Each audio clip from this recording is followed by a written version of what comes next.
Hello everyone, this is योग माया and welcome back to my YouTube channel Let's Learn with योग माया। आज हम आपसे वापस जुड़ गए हैं एक नए टॉपिक को लेकर जो आगामी सीटेट की परीक्षा की दृष्टिकोण से काफ़ी महत्वपूर्ण है। आज हम बात करने वाले हैं NCF 2005 के बारे में, नेशनल करिकुलम फ्रेमवर्क 2005 के बारे में, जो कि आप अगर सीटेट के प्रीवियस क्वेश्चंस देखें तो आपको इस बात का अंदाज़ा लग जाएगा कि हर एग्ज़ाम में इससे रिलेटेड क्वेश्चंस रहते ही रहते हैं। बेसिकली NCF 2005 जो है वो एक मोटा दस्तावेज है जिसमें बात की गई है, जिसमें सुझाव दिए गए हैं कि किस तरह से टीचिंग लर्निंग प्रोसेस को कंडक्ट किया जाए और ताकि वह बच्चों के लिए जो है प्रभावी सिद्ध हो, और जो है टीचर की क्या उसमें भूमिका होनी चाहिए, स्टूडेंट किस तरह से स्टूडेंट्स को एटमॉस्फेयर दिया जाए, करिकुलम कैसा हो।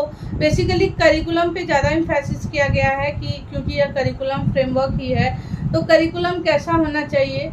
तो यह जो है दस्तावेज NCERT द्वारा तैयार किया गया था और सुझाव दिया गया कि पाठ्यचर्या जो है किस तरह से बच्चों के लिए होनी चाहिए।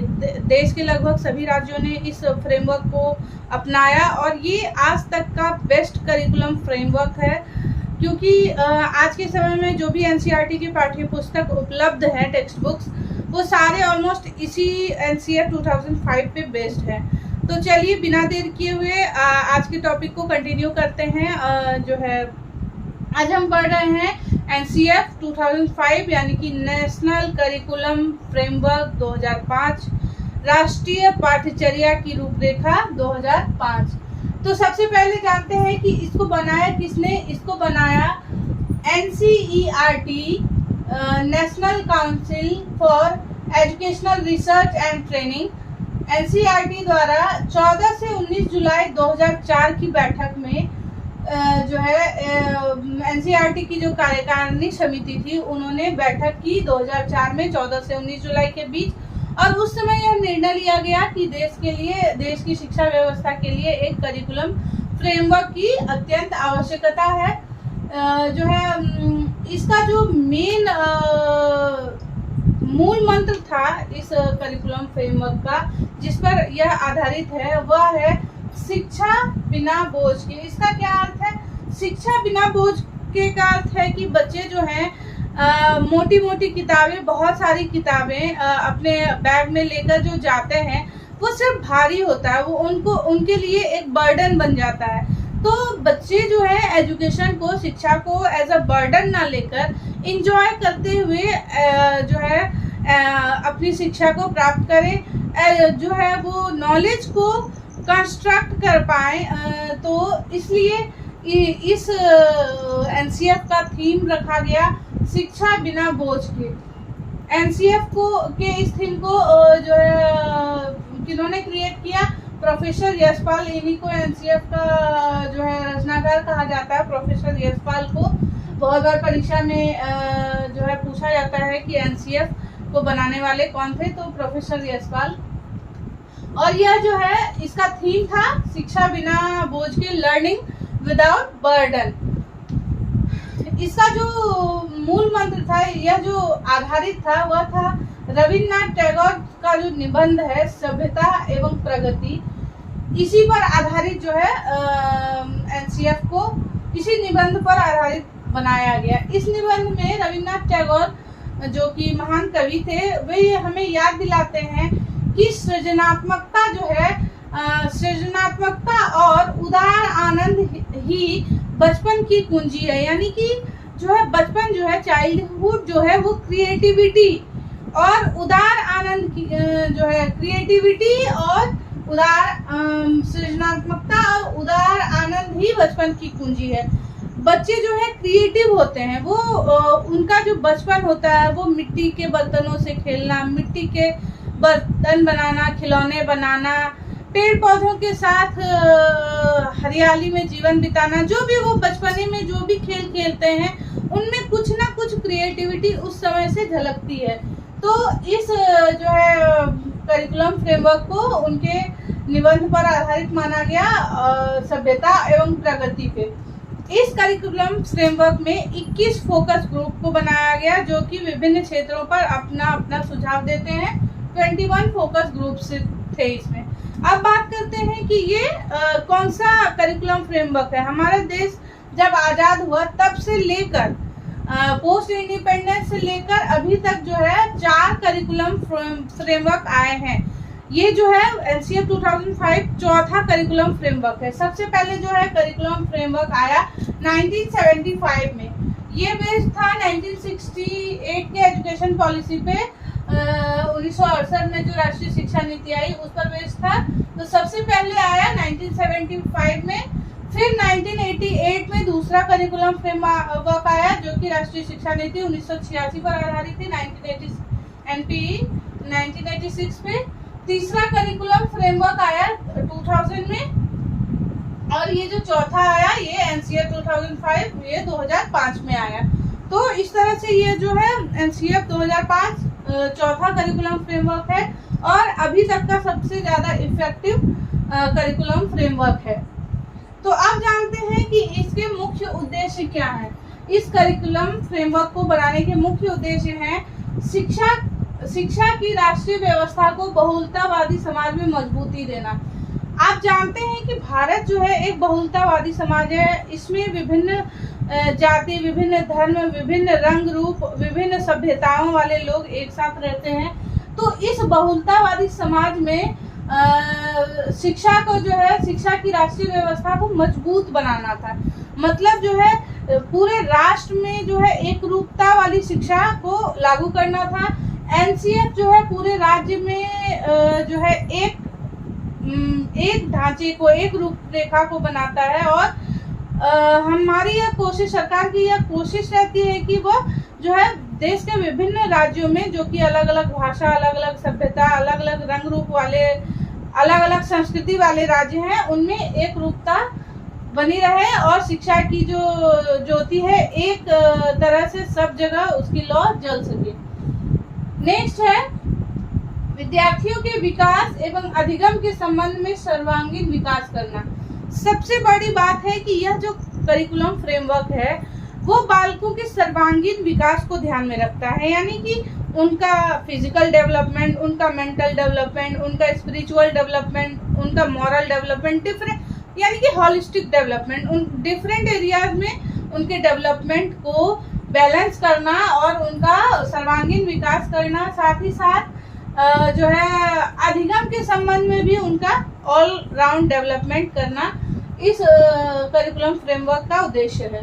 थर्ड वन इज विभिन्न जो है विषय जो है, डिफरेंट सब्जेक्ट्स जो हैं उनकी जो रूपरेखा है, उनका जो पढ़ाने की शिक्षण विधियां हैं जो है वो उन सब चीज़ों के बारे में इस करिकुलम फ्रेमवर्क में बताया गया है कि जो है भाषा की शिक्षा किस प्रकार देनी चाहिए, क्या उसका करिकुलम होना चाहिए, गणित, विज्ञान, सामाजिक विज्ञान, काम, कला, शांति, स्वास्थ्य एवं शारीरिक शिक्षा, इन सभी विषयों को इसमें सम्मिलित किया गया और बताया गया कि इसकी जो है इसका जो है करिकुलम कैसा होना चाहिए, टीचिंग लर्निंग मेथड क्या होना चाहिए, क्या किन किन जो है टीएलएम का प्रयोग इन विषयों की शिक्षा में उपयोग की जानी चाहिए। इस तरह से इसके बारे में भी विस्तृत वर्णन इसमें किया गया है।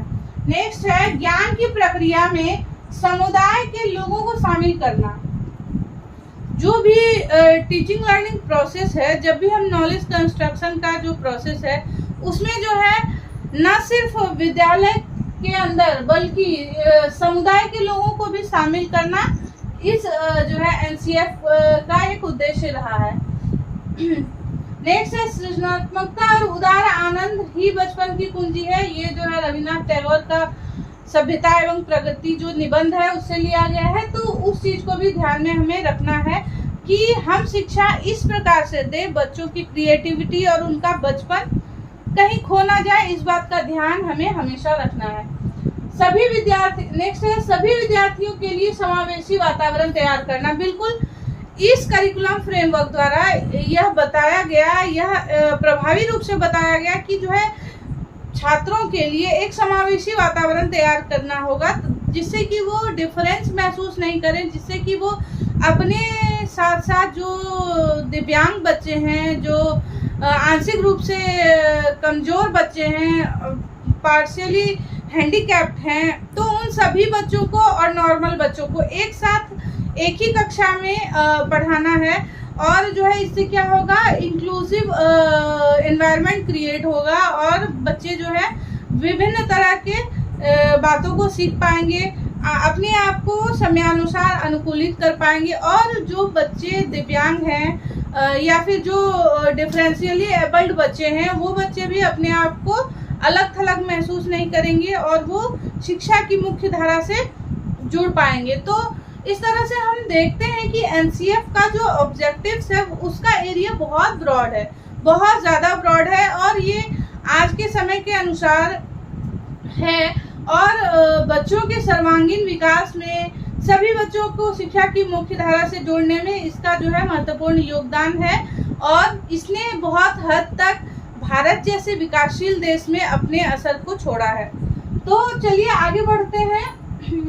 एनसीएफ का जो डॉक्यूमेंट है उसको 5 अध्यायों में बांटा गया। मैंने पहले ही कहा कि एनसीएफ इतना छोटा डॉक्यूमेंट नहीं है, ये काफ़ी लेंथी डॉक्यूमेंट है।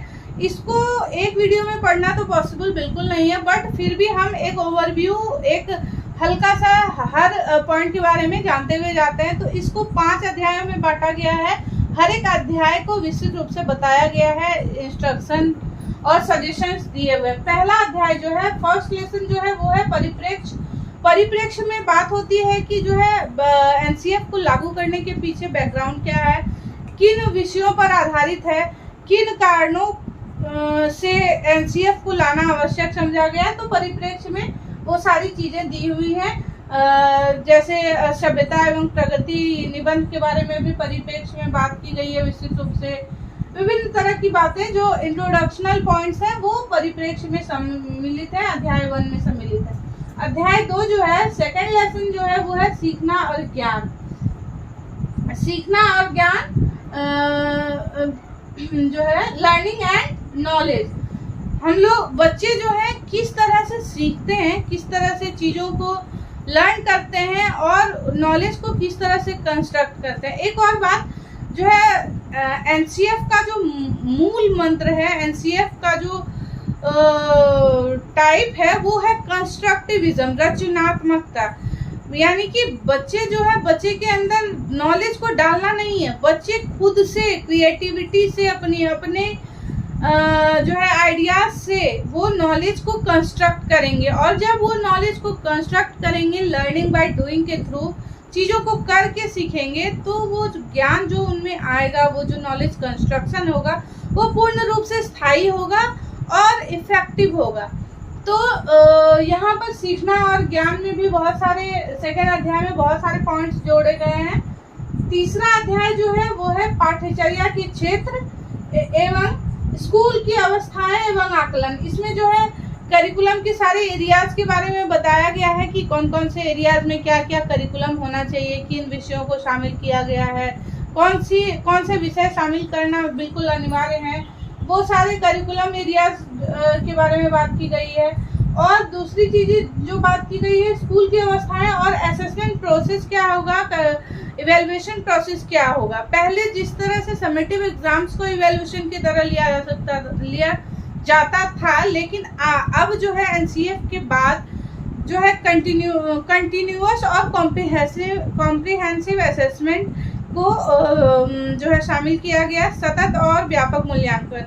इसकी खासियत ये है कि जब कोई बच्चा सतत और व्यापक मूल्यांकन में शामिल होता है तो ज़रूरी नहीं है कि वह जिन विषयों में कमज़ोर है उनके लिए एसेंशियल हो।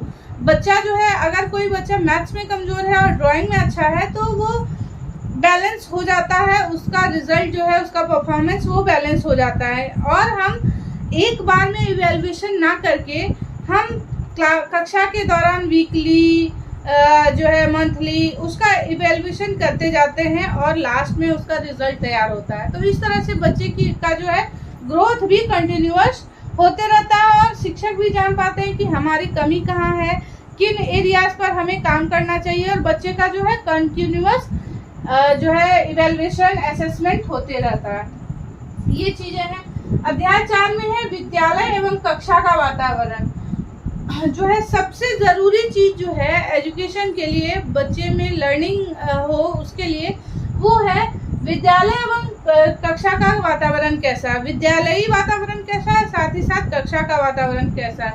अगर शिक्षक कक्षा को एकदम से सीरियस माहौल में ढालना चाहेगा तो बच्चे जो है कंटिन्यूअस क्वेश्चन करने में डरेंगे, बच्चे खुले रूप से नहीं सीख पाएंगे। तो कक्षा का वातावरण जो है सौम्य हो, बच्चों के अनुरूप हो, इंटरेस्टिंग क्लासरूम में एनवायरनमेंट क्रिएट हो, इस चीज का ध्यान हम शिक्षकों को रखना है। और साथ ही साथ विद्यालय प्रशासन को विद्यालयी वातावरण का ध्यान रखना होता है, जिससे कि बेस्ट लर्निंग आउटकम्स प्राप्त हो सके। और अंतिम अध्याय जो है व्यवस्थागत सुधार, ये है कि जहाँ भी हमारे शिक्षा व्यवस्था में सुधार की आवश्यकता है तो उन एरियाज के बारे में बात की गई है। इन 5 अध्यायों को पढ़ने के लिए आपको समय चाहिए। आप चाहें तो ऑनलाइन जाकर PDF डाउनलोड कर सकते हैं, उसको पढ़ सकते हैं डीप में। तो ये एक तरह से हमने 5 अध्याय के बारे में शॉर्ट में बात करी। अब हम जानेंगे NCF के जो पंचशील सिद्धांत हैं, जो 5 प्रिंसिपल्स हैं। तो ये प्रिंसिपल्स जो हैं, इन्हीं 5 प्रिंसिपल्स पर हमारा NCF आधारित है, और हम किसी भी क्लासरूम को कंडक्ट करने में इन पंचशील सिद्धांतों का ध्यान रखते हैं, as a teacher, as a learner भी। तो सबसे पहला जो सिद्धांत है वो ज्ञान को स्कूल के बाहर के जीवन से जोड़ना। तो स्कूल का बाहर ज्ञान जो है, पहले जो है किसी भी थ्योरी को समझा दिया जाता था, किसी भी बात को बता दिया जाता, एज अ लेक्चर हम सुनते थे। हम रियल लाइफ में इसका उपयोग कैसे करें ये हमें पता नहीं होता था। लेकिन आज की जो शिक्षा व्यवस्था है उसमें यह कहा गया है NCF में कि आप ज्ञान को, जो भी नॉलेज बच्चे को दे रहे हैं, वो स्कूल के बाहरी जीवन से वह उसको जोड़कर बताइए, एग्जाम्पल के थ्रू, उदाहरण के थ्रू आप उसको कनेक्ट कीजिए रियल लाइफ को, साथ ही साथ एजुकेशन को। जैसे कि अगर आप बच्चे को पत्ते के बारे में बता रहे हैं कि पत्ते का क्या जाइलम है, फ्लोएम है, पत्ते से क्या क्या जो है फायदे होते हैं, क्या कार्य हैं उसके, तो आप उसको एक जो है रियल में जो पेड़ होते हैं उसके पत्ते लाकर दिखाइए, या फिर असल में आप उसको जो वास्तविक वृक्ष है वहाँ भी आप उसको बता सकते हैं कि जो है किस तरह से यह काम करता है। या फिर अगर आप उसको मैथ्स पढ़ा रहे हैं, अगर आप उसे ऐड समझा रहे हैं या सब्ट्रैक्शन बता रहे हैं, तो जब भी वह आप उसको एग्जाम्पल के थ्रू समझाइए कि अगर तुम दुकान जाओगे तो अगर कोई सामान तुमने इतने में खरीदा है ना, तुमको इतने पैसे तुमने दिए तो तुम्हें वापस कितने मिलेंगे। तो इस तरह से वो जो है अपने ज्ञान को रियल लाइफ में यूज कर सके, आपको उस तरह की शिक्षा उसको दी जानी चाहिए। पढ़ाई जो है सेकंड प्रिंसिपल है, पढ़ाई रटन प्रणाली से मुक्त हो यह सुनिश्चित करना। हमारा जो एजुकेशन है, बच्चों को जो हम एजुकेशन दे रहे हैं वो हमेशा रोट लर्निंग से मुक्त होना चाहिए, क्योंकि रोट लर्निंग जो है उसमें बच्चे अपनी क्रिएटिविटी, अपने माइंड का यूज नहीं कर पाते हैं, साथ ही उनका जो है ज्ञान वो सीमित रहता है। रोट लर्निंग और मेमोरी लर्निंग ये जो है छोटे बच्चों के लिए है, लेकिन जैसे ही बच्चा थोड़े से अपर क्लास में जाता है, रोट लर्निंग उसके लिए यूजफुल नहीं है। चीज़ों को जब तक वह समझ के नहीं पढ़ेगा उसके लिए फायदेमंद साबित नहीं होगा। इसलिए हमें पढ़ाई को रोट लर्निंग से मुक्त करना है। तीसरा जो है पंचशील सिद्धांत, तीसरा जो है वो है पाठ्यचर्या पाठ्य पुस्तक केंद्रित ना बनकर बालकों के चहुमुखी विकास के लिए हो। डेफिनेटली आपका जो करिकुलम है वो बुक सेंटर्ड नहीं होना चाहिए। आपका जो है करिकुलम वो बच्चे को किताब के अंदर ही वह उलझ कर ना रह जाए, बल्कि उसके जो है ऑल राउंड डेवलपमेंट में वह सहायक होना चाहिए। यानी कि आपको जो है बुक सेंटर्ड एजुकेशन उसे नहीं देना है, बल्कि वह किताब के माध्यम से, साथ ही साथ आपके जो है फैसिलिटेटर का काम आप करें, आप उसे सुविधा प्रदान करें और जो है वह चीज़ों को बेहतर से समझ पाए, अपने जीवन में उपयोग कर पाए और उसका सर्वांगीण विकास हो सके। इस तरह का जो है पाठ्यचर्या इस तरह की होनी चाहिए, बननी चाहिए। चौथा जो प्रिंसिपल है वो है परीक्षा को अपेक्षाकृत अधिक लचीला बनाकर कक्षा की गतिविधि से जोड़ना। परीक्षा को जो है पहले की जो परीक्षा व्यवस्था थी वो काफी कठोर मानी जाती है। बच्चे अगर वार्षिक परीक्षा में फेल हो जाते थे यानी कि वो फेल माने जाते थे, लेकिन आज का जो इवैल्यूएशन सिस्टम है वो बदल चुका है।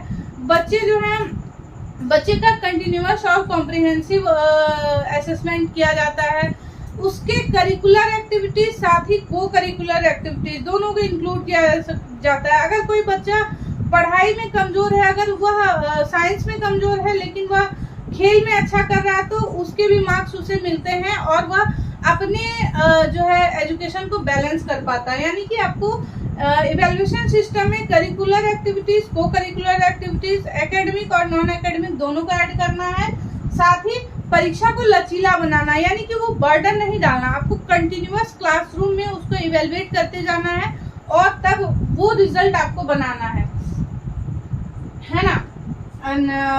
पांचवा जो है ये है ऐसे पहचान का विकास जिसमें प्रजातांत्रिक राज्य व्यवस्था के अंतर्गत राष्ट्रीय चिंताएं समाहित हो। यानी कि आप बालकों में ऐसे पहचान का विकास करेंगे, उनकी सेल्फ आइडेंटिटी इस तरह से क्रिएट करेंगे कि वह राष्ट्र हित के बारे में सोचे, जो है राष्ट्रीय नागरिकता के बारे में सोचे, वह अपने जो है राष्ट्र के नागरिक होने की सारी जिम्मेदारियां ले और साथ ही साथ समानता, भाईचारा, एक रूपता में विश्वास रखे और वह राष्ट्र के प्रति समर्पित अपने आप को महसूस कर सके। ऐसी नैतिकता का विकास उसमें किया जाना चाहिए।